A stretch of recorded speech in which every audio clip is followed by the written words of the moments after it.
Hey guys, today we're diving into another truly horrifying case. If you want to support my channel, make sure to subscribe and stay active. It really helps me out. I'd be super grateful for that. Let's get started. Appearances can often be dangerously deceptive. People who seem charming, kind, and approachable may, in reality, harbor dark intentions and pose significant dangers. This is why it's crucial to be cautious and never place blind trust in anyone.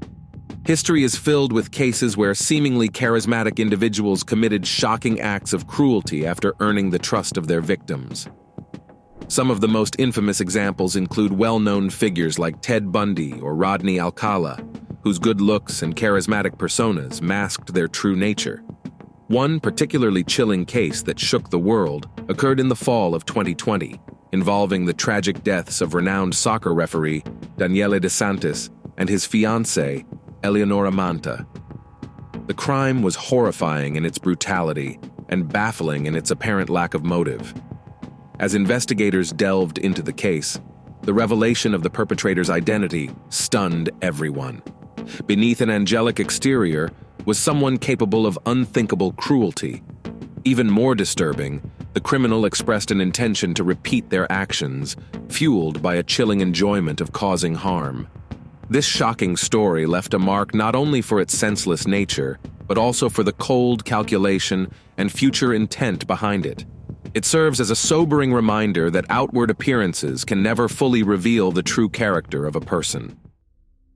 Daniele De Santis was born in 1987 in the Italian city of Lecce. He was the eldest of 3 siblings in a close-knit and relatively affluent family. Growing up alongside his 2 younger sisters, Daniele formed strong, trusting relationships with them from an early age. Sports played a significant role in Daniele's life from the start, with soccer becoming his greatest passion. After finishing high school, he enrolled in a prestigious Italian university, where he pursued a degree in law, graduating in 2009. Alongside his studies, Daniele began building a successful career as a soccer referee. Starting as an assistant referee in 2017, he made his debut as the 4th official in a match between Pisa and Benevento. Over the years, his hard work and dedication earned him opportunities to officiate in Serie C and Serie B matches, overseeing more than 130 games in total. Daniele was known for his charismatic personality, athletic build, and recognizable presence on the soccer field. His career brought him financial success and the promise of a bright future. He had big plans for his life and was determined to continue growing in his profession. Daniele's talents extended beyond his professional life. His personal life was equally fulfilling, as he was in a loving relationship with Eleonora Manta, a charming young woman 3 years his junior. The couple planned to marry in the near future. Eleonora was born in Milan in 1990 and grew up in a modest household. She was the youngest of 3 siblings with 2 older twin brothers. During her early school years, her parents divorced. Her father eventually remarried and became largely absent from his children's lives, leaving her mother to shoulder the responsibility of raising them. From a young age, Eleonora pursued sports and dance with dedication.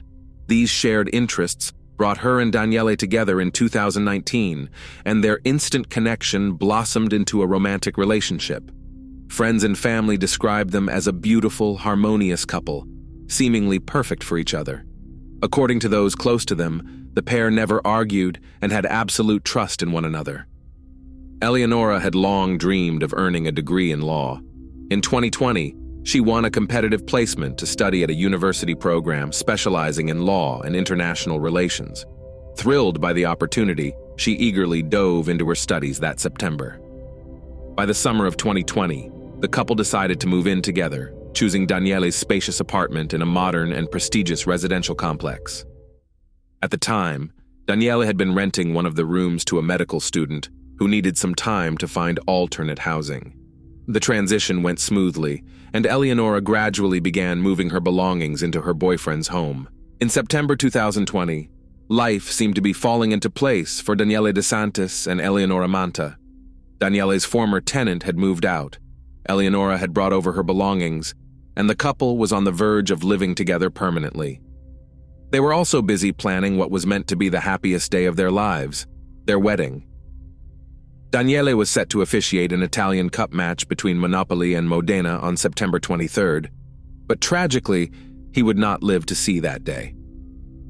On the evening of September 21st, the couple was celebrating Eleonora's move with a quiet, romantic dinner in Danielle's apartment. Around 9:45 p.m., the peaceful evening was shattered when a chilling scream for help and sounds of a struggle filled the air. Neighbors, alarmed by the commotion, heard the unsettling noise persist for nearly 10 minutes. In that time, nearly a dozen calls were made to local emergency services, with many reporting that it sounded like someone was being attacked. None of them realized just how horrifyingly accurate their observations were. Shortly after 10 p.m., a 12-year-old boy walking his dog across the street from the building witnessed something that would haunt him. He heard the cries, but didn't fully grasp what was happening until a young man ran out of the apartment complex. The man hesitated briefly before heading toward the boy. The child later recalled the man's cold, emotionless expression and the knife in his hand. Terrified, the boy froze, unsure of what would happen next. Thankfully, passers-by appeared nearby, causing the man to flee. Despite his attempts to hide his face, several people got a good look at him before he disappeared into the night. Moments later, police cars and ambulances arrived at the scene. However, there was nothing they could do to save Danielle or Eleonora. Danielle was found lying on his back in the stairwell, surrounded by a large pool of blood, unresponsive. The door to the apartment was wide open, and inside, Eleonora's body was discovered in the hallway, face down. Her clothes and hair were soaked in blood. Both had passed away before emergency services arrived. The cause of death was later determined to be multiple stab wounds and massive blood loss. Forensic examiners counted 38 stab wounds on Danielle's body and 37 on Eleonora's. The extreme level of violence raised chilling questions. Who could carry out such a brutal attack, and why would they target this young, loving couple? Investigators initially considered the possibility of a botched robbery. Danielle was a well-known public figure, and it was no secret that he was financially successful. It seemed plausible that someone acting on a tip had broken in expecting to find valuables, only to be confronted by the couple at home. The timing, however, appeared to be tragically unlucky for Danielle and Eleonora. This theory was quickly dismissed, as nothing of value was missing from the apartment. Cash was left in plain sight, untouched. Moreover, Eleonora was wearing an expensive set of jewelry gifted to her by Danielle during their engagement: a pair of earrings, a necklace, and a diamond ring. None of these items were taken. Investigators were immediately struck by the extreme brutality of the attack. The victims were savagely attacked with a knife, which indicated personal motives and a deep-seated hatred toward them. This led to speculation that the crime might have been fueled by passion, perhaps a scorned lover, or someone seeking revenge. Detectives considered the possibility of a love triangle, where one of the victims might have had an affair that culminated in this violent act. However, this theory was soon ruled out. Danielle and Eleonora were deeply in love, and everyone who knew them was adamant that neither of them would betray the other. Nevertheless, the possibility of someone harboring unrequited feelings for one of them couldn't be ruled out entirely. At the crime scene, several peculiar items were found that didn't seem to belong to the victims. These included zip ties, a couple of bottles of bleach, and a blood-stained stocking. These objects were scattered across the room, suggesting they were brought by the perpetrator. Later forensic analysis revealed that the stocking contained traces of Danielle's blood and the DNA of an unknown man. It appeared that the attacker had used the stocking as a mask to hide his face, but during the struggle, Danielle likely pulled it off. The stocking also bore a disturbing detail: a sad face drawn in black marker. Eyewitnesses provided enough information to create a composite sketch of the perpetrator. The clearest account came from the boy walking his dog, who had come face to face with the assailant. However, the child was understandably frightened, and given that it was late at night, there were concerns about the accuracy of his description. The boy provided a more detailed account of the man's clothing and the backpack he was carrying, though the composite sketch didn't immediately lead to a breakthrough in the investigation. As detectives interviewed witnesses, some recalled hearing Eleonora repeatedly pleading with someone to stop, even shouting a name that sounded like Andrea several times. this was the first significant lead. Investigators began meticulously looking into every man named Andrea connected to the couple's lives, hoping it might lead them to the truth. The first person under suspicion was a man named Andrea Formati, an acquaintance of Eleonora's from her teenage years. Though they lived in different cities and rarely interacted, they followed each other on social media. Investigators speculated that Formati might have harbored feelings for Eleonora since their youth. Learning of her engagement, he may have acted on the twisted idea of, "If I can't have you, no one can," targeting both her and her fiancé. Andrea was quickly located and brought in for questioning. Shocked by the news of Eleonora's death, he was even more stunned to find himself a suspect. However, his name was soon cleared. On the night of the crime, Andrea was on a business trip in Rome, with an alibi corroborated by numerous witnesses and security camera footage. The next suspect was Andrea Martinelli, a longtime friend of Danielle. Investigators considered the possibility that he secretly had feelings for Eleonora and resented Danielle because of it. Phone records revealed that the two men had spoken just 3 hours before the crime occurred. However, Martinelli also had an ironclad alibi, verified by multiple individuals. After ruling out the close friends, detectives turned their attention to a 37-year-old man named Andrea Rodeo, a more recent acquaintance of the couple. He bore a striking resemblance to the composite sketch, making him a prime suspect. Rodeo was detained, and witnesses were called in to identify him. Yet, every witness unanimously stated that the man they saw the night of the crime was someone else. Adding to his defense, Rodeo too had a solid alibi and he was released. With no other suspicious individuals named Andrea in the couple's social circle, the investigation hit a dead end. Detectives began to question whether Eleonora had shouted a different name during the attack, which meant the time spent investigating men named Andrea might have been wasted. It was now imperative to find new leads to move the case forward. During a second search of the crime scene, police uncovered a critical piece of evidence that had been overlooked earlier. Beneath a small shoe rack, they found a folded piece of paper, likely dropped by the perpetrator. The paper appeared to have been torn from a notebook, similar to those used by students. Written on it, in hasty handwriting, was a detailed series of steps, a chilling plan of action for entering the apartment and carrying out the crime. The instructions explicitly included subduing the couple using the zip ties that had been found at the scene. It appeared that the attacker had meticulously planned to restrain and harm the victims, using the materials they had brought with them. This discovery shed new light on the calculated nature of the crime and reignited the investigation with a renewed focus on identifying the cold and methodical perpetrator. For reasons unknown, the perpetrator abandoned the most brutal parts of their plan. Most likely, this was due to the fierce resistance put up by the couple. The loud screams and commotion, overheard by numerous neighbors, also likely made the attacker fear being caught in the act. The note revealed that the assailant had spent some time observing the apartment, walking near the windows and listening at the door to ensure that the couple was alone and had no guests. Other items on the list included disguising themselves with a nylon stocking, changing into clean clothes after the crime, and using bleach to erase evidence. However, the note offered no hint of a motive for such a horrifying crime. At the bottom of the page, there was a hand-drawn map of the neighborhood where the victims lived. The map marked all the outdoor surveillance cameras on buildings and utility poles, along with several escape routes that avoided these cameras. Despite this apparent planning, the attacker ignored these precautions during the escape. Witnesses pointed out the direction the suspect fled, and investigators were able to partially track the route using surveillance footage. Yet the trail yielded little immediate progress. The composite sketch of the perpetrator had been circulating on television and in newspapers for several days, but no solid leads emerged. Then, on September 26th, a young man walked into a police station and reported that the sketch strongly resembled his classmate, a 21-year-old medical student named Antonio DeMarco. What caught the investigators' attention was that Antonio had not attended classes or contacted anyone at the university for several days following the crime. It soon came to light that Antonio had previously rented a room in Danielle de Santos' apartment, but had moved out a few months earlier. He had not been considered a person of interest because he no longer lived there. Antonio was described as quiet and unremarkable, someone who avoided conflict and focused solely on his studies.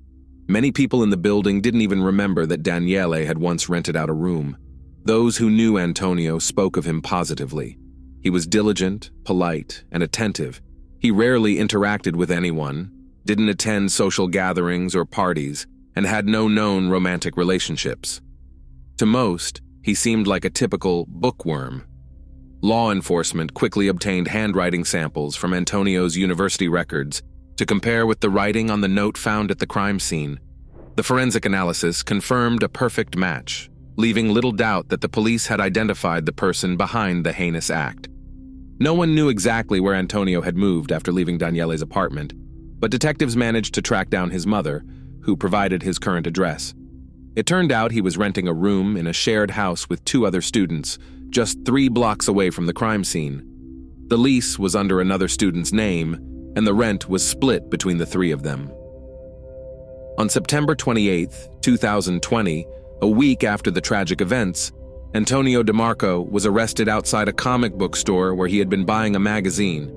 When approached by officers, he showed no surprise, made no attempt to resist, and didn't try to escape. Instead, he gave a crooked smirk and asked how long it had taken them to find him. From the outset, Antonio didn't deny his involvement. He displayed no emotions, no remorse, and answered investigators' questions in cold, detached detail, even appearing to take satisfaction in recounting the events of that night.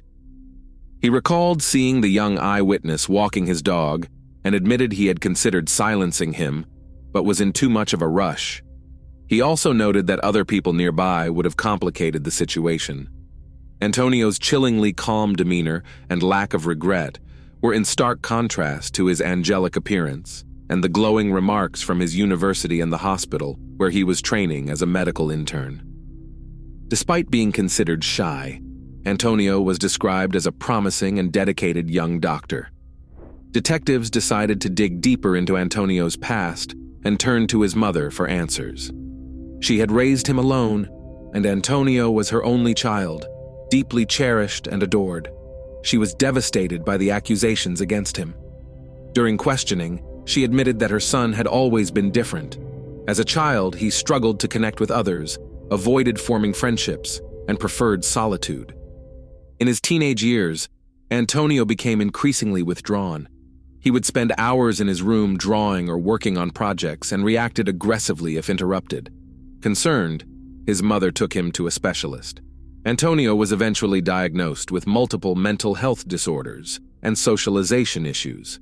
Despite these challenges, he excelled academically, particularly in subjects like math and science, which helped him secure a spot at medical school.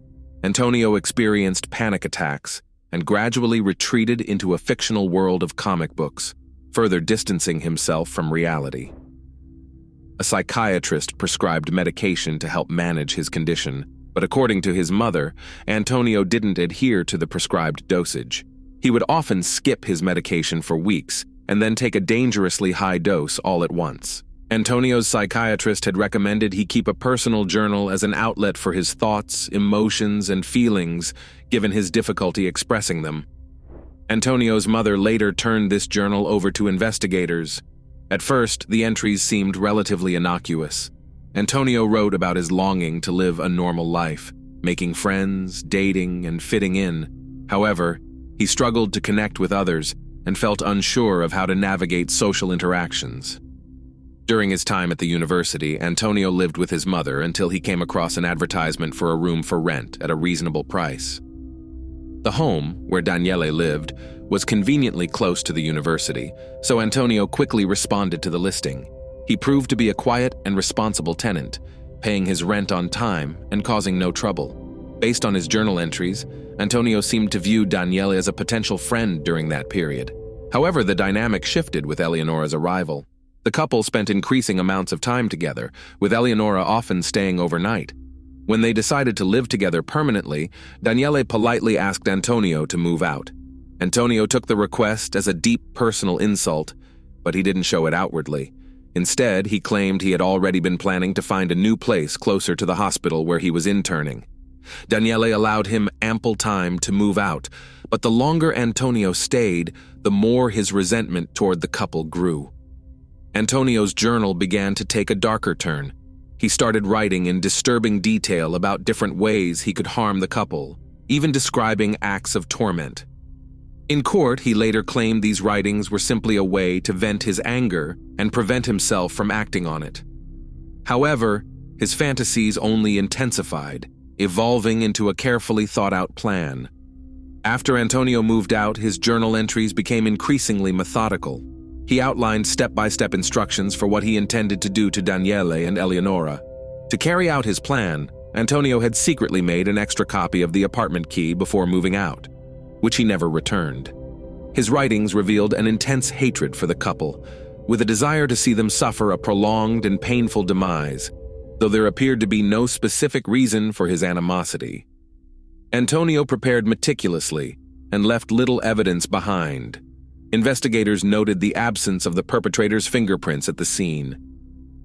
According to Antonio's journal, he had taken extra precautions. He coated his fingers with glue and wore gloves over them for added security. On the night of the attack, Antonio dressed in plain, unremarkable clothing and used a nylon stocking as a makeshift mask. He carried a backpack containing a change of clothes, bleach for cleaning up evidence, and zip ties intended to restrain his victims for torture. The level of planning and premeditation displayed by Antonio painted a chilling picture of someone who had been consumed by his own dark thoughts, transforming his fantasies into a horrifying reality. The student meticulously planned several escape routes to avoid being caught on surveillance cameras. Upon arriving at the apartment building, he spent some time sitting outside under the windows, listening carefully to make sure no one else was inside with the couple. Once he was certain they were alone, he entered the building, climbed to the second floor, and paused outside their door for a few more minutes, listening for any sounds. Satisfied, he used the spare key he had kept after moving out and quietly opened the door. Antonio caught Danielle and Eleonora off guard as they were having dinner.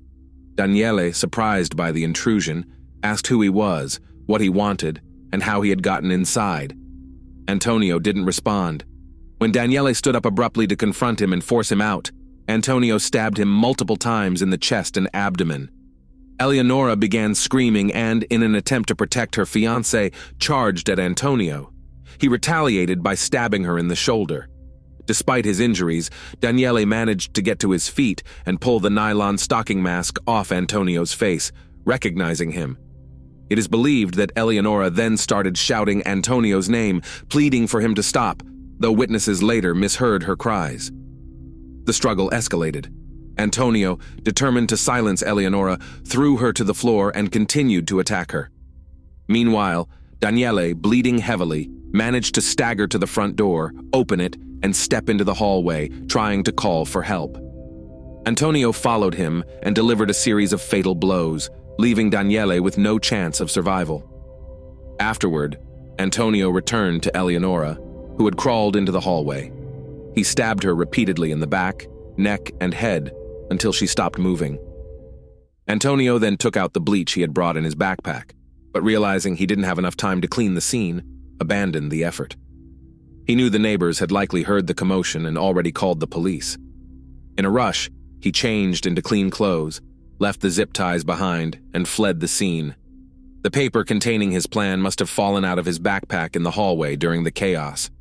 DNA samples collected from Antonio matched those found on the nylon stocking he had used as a mask, providing crucial evidence against him. However, Antonio didn't even attempt to deny his guilt. He openly described his actions in detail and expressed regret, only that the noise and panic had prevented him from carrying out the torture he had planned. Antonio's defense attorney immediately argued that he was mentally unfit to stand trial and requested a psychiatric evaluation. However, the evaluation concluded that Antonio was fully aware of his actions at the time of the crime. The investigation also revealed that the crime had been premeditated, and Antonio showed no remorse for what he had done. When Antonio was asked why he had developed such hatred toward Danielle and Eleonora that he wanted them dead, he responded calmly, "They were too happy, and it made me furious. He also admitted that he had intended to torment his victims, but things hadn't gone according to his plan. During the trial, the prosecution brought up the peculiar drawing of a sad face found on the nylon stocking Antonio had used as a mask. They questioned him about its origin and significance. Antonio explained that he had intended to leave the same symbol on the apartment wall, drawing it in the victim's blood as a kind of signature. He even admitted that he had considered using this symbol in future crimes, openly stating that he would have committed another crime because he had enjoyed taking lives. On June 7, 2021, Antonio DeMarco was found guilty of premeditated double homicide committed with exceptional cruelty. The court also deemed him a significant threat, stating that he was capable of committing such crimes again. He showed no remorse, and psychiatric evaluations suggested he had the potential to become a serial killer. Antonio was sentenced to life imprisonment without the possibility of parole. Thanks for watching, everyone. Your support means a lot to me, and you can help my channel grow by hitting that like button, dropping a comment, and sharing this video. Your engagement really makes a difference. See you soon.